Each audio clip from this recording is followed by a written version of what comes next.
Kita jumpa lagi Bapak Ibu, Bismillahirrahmanirrahim. Assalamualaikum warahmatullahi wabarakatuh. Kali ini kita akan coba Bapak Ibu untuk memberikan penjelasan kembali bagi Bapak Ibu, teman-teman PNS untuk hak cuti PNS Bapak Ibu berdasarkan Peraturan BKN nomor 24 tahun 2017. Sepertinya Bapak Ibu masih ada di antara teman-teman guru yang barangkali belum pernah menggunakan hak cutinya, gitu ya. Nah, ini juga penting agar kita lebih bisa memahami, dan tidak sedikit juga teman-teman PNS yang belum pernah mungkin mengambil cuti atau memanfaatkan cuti ini, begitu ya. Baik Bapak Ibu, nanti silakan kita simak ya penjelasan terkait dengan hak cuti untuk PNS, bagaimana mekanismenya, kemudian persyaratannya, bagaimana cara mengusulkannya. Silahkan nanti disimak terus video ini sampai tuntas ya Bapak.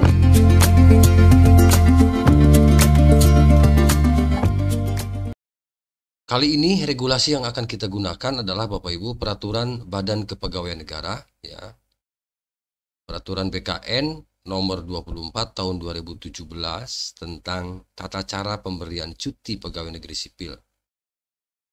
Nah, di tayangan ini juga admin tampilkan contoh bagaimana ini adalah formulir permintaan dan pemberian cuti ya kepada PNS. Dan format ini mungkin dibutuhkan ya oleh Bapak dan Ibu ketika akan mengajukan cuti. Baik Bapak Ibu, sekilas admin sampaikan dulu apa itu cuti berdasarkan peraturan BKN ini Bapak Ibu nomor 24 tahun 2017, bahwa cuti adalah keadaan tidak masuk kerja yang diizinkan dalam jangka waktu tertentu. Jadi artinya legal ya Bapak Ibu, resmi ya. Tidak masuk kerja itu karena mengambil cuti, dan cutinya diatur di regulasi ini tergantung jenis cutinya, berapa hari yang diberikan. Lalu pegawai negeri sipil yang selanjutnya disingkat PNS ini adalah warga negara Indonesia yang memenuhi syarat tertentu, diangkat sebagai pegawai ASN, yang selanjutnya disingkat pegawai ASN secara tetap ya oleh pejabat pembina kepegawaian untuk menduduki jabatan pemerintahan. Itu Bapak Ibu. Langsung saja kita ke jenis cuti. Ada 7 ya jenis cuti Bapak Ibu. Ada cuti tahunan, kemudian cuti besar, cuti sakit, cuti melahirkan, cuti karena alasan penting, cuti bersama, cuti di luar tanggungan negara.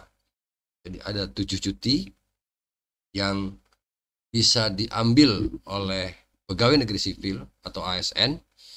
Baik Bapak Ibu, jadi tergantung nanti ambil cuti yang mana begitu, sehingga itu nanti disesuaikan dengan regulasi yang ada. Kita langsung saja Bapak Ibu satu persatu kita kupas Bapak Ibu ya.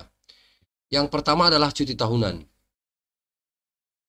PNS dan calon PNS, CPNS ya, yang telah bekerja paling kurang 1 tahun secara terus-menerus. Paling kurang 1 tahun secara terus-menerus. Ini untuk cuti tahunan ya. Lalu lamanya cuti adalah 12 hari kerja. Kemudian mengajukan permintaan secara tertulis. Contohnya seperti tadi admin sampaikan di muka di awal. Lalu apabila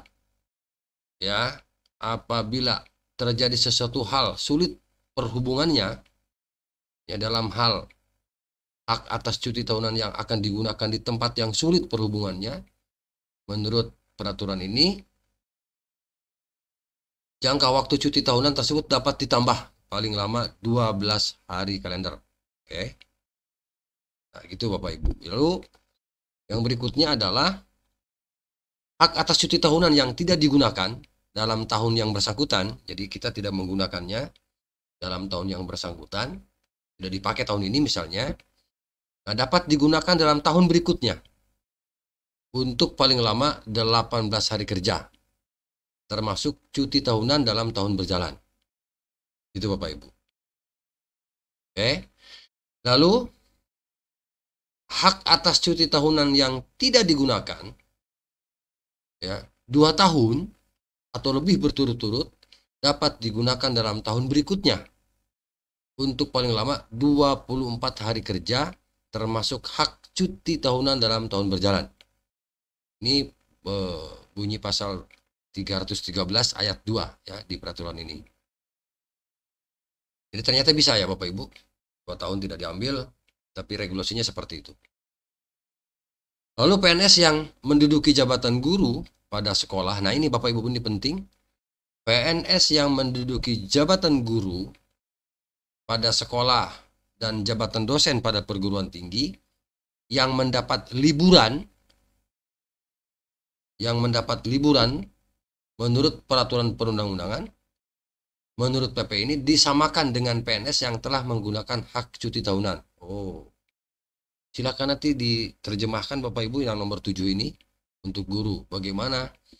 Apakah guru tetap mengambil cuti atau ikut libur bersama peserta didik? Kan kebanyakan sekarang kalau anaknya libur, maka guru ikut libur. Lalu bagaimana dengan PNS-nya? Status sebagai PNS-nya begitu. Kewajiban jam kerjanya. Nah, maka untuk nomor 7 silahkan nanti didiskusikan. Silahkan Bapak Ibu. Apa maksudnya? Kita bacakan sekali lagi. PNS yang menduduki jabatan guru pada sekolah dan jabatan dosen pada perguruan tinggi yang mendapat liburan menurut peraturan perundang-undangan, menurut PP ini disamakan dengan PNS yang telah menggunakan hak cuti tahunan. Oke, lanjut. Cuti besar sekarang. Nah, PNS yang telah bekerja paling singkat 5 tahun secara terus-menerus berhak selama 3 bulan. Nah, ketentuan paling singkat 5 tahun secara terus-menerus dikecualikan bagi PNS yang masa kerjanya belum 5 tahun. Tidak berlaku artinya begitu ya untuk mengambil cuti besar. Untuk kepentingan agama, PNS yang menggunakan hak atas cuti besar menurut PP ini tidak berhak atas cuti tahunan dalam tahun yang bersangkutan. Kecuali barangkali di sini untuk kepentingan agama, misalnya Bapak Ibu naik haji. Gitu ya. So di sini tidak ada cuti haji kan? Yang adalah cuti besar. Oke? Kita lanjut. Hak cuti besar diberikan secara tertulis oleh PPK, pejabat pembina kepegawaian atau pejabat yang menerima delegasi wewenang untuk memberikan hak atas cuti besar. Namun hak cuti besar dapat ditangguhkan penggunaannya oleh PPK atau pejabat yang menerima delegasi wewenang untuk memberikan hak atas cuti untuk paling lama 1 tahun, paling lama 1 tahun apabila kepentingan dinas mendesak, kecuali untuk kepentingan agama ya, gitu ya Bapak Ibu. Ini pasal 317 ya di peraturan ini. Oke ya Bapak Ibu ya. Oke, kita lanjut. Nah, setiap PNS yang menderita cuti sakit sekarang, cuti sakit Bapak Ibu. Untuk cuti sakit ini, setiap PNS yang menderita sakit berhak atas cuti sakit. PNS yang sakit lebih dari 1 hari sampai dengan 14 hari berhak atas cuti sakit dengan ketentuan PNS yang bersangkutan mengajukan permintaan secara tertulis tentunya. Nah, yang kedua, PNS yang menderita sakit lebih dari 14 hari sakitnya berhak atas cuti sakit dengan ketentuan yang bersangkutan harus mengajukan permintaan secara tertulis. Jadi apabila lebih dari 14 hari tetap mengajukan lagi. Oke. Yang ketiga, hak atas cuti sakit sebagaimana dimaksud diberikan untuk paling lama 1 tahun. Ya. Jangka waktu cuti sakit sebagaimana dimaksud dapat ditambah untuk paling lama 6 bulan apabila diperlukan berdasarkan surat keterangan tim penguji kesehatan yang telah ditetapkan oleh Menteri yang menyelenggarakan urusan pemerintahan di bidang kesehatan. Oke. Paham ya Bapak Ibu sampai di situ? Lalu yang mengalami gugur kandungan, PNS yang mengalami gugur kandungan, menurut PP ini berhak atas cuti sakit untuk paling lama 1,5 bulan, ya, yang gugur kandungan 1,5 bulan. Oke. Yang keempat, cuti melahirkan. Nah, untuk cuti melahirkan ini, untuk kelahiran anak pertama sampai dengan kelahiran anak ketiga. Berapa lama cutinya? 3 bulan.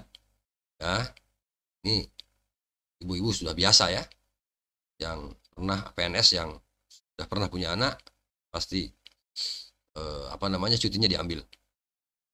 Nah, PNS yang bersangkutan mengajukan permintaan tertulis tentu, lalu hak cuti melahirkan sebagaimana dimaksud diberikan secara tertulis oleh pejabat pembina kepegawaian atau pejabat yang menerima delegasi wewenang untuk memberikan hak cuti melahirkan.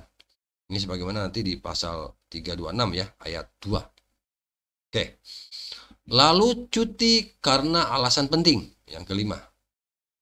Nah, PNS berhak atas cuti karena alasan penting apabila ya ibu, bapak, istri atau suami, anak-anak, kakak, mertua atau menantu sakit keras atau meninggal dunia. Nah, itu bisa diambil cuti. Salah seorang anggota keluarga yang dimaksud pada huruf A meninggal dunia dan menurut peraturan perundang-undangan, PNS yang bersangkutan harus mengurus hak-hak dari anggota keluarganya yang meninggal dunia atau melangsungkan perkawinan. Lamanya cuti berapa? Nah, lamanya cuti karena alasan penting ditentukan oleh PPK atau pejabat yang menerima delegasi. Ya, di sini memang kalau karena alasan paling lama itu 1 bulan di sini ya. Atau pejabat yang menerima delegasi wewenang untuk memberikan hak atas cuti karena alasan penting paling lama 1 bulan. Di pasal 330 ya.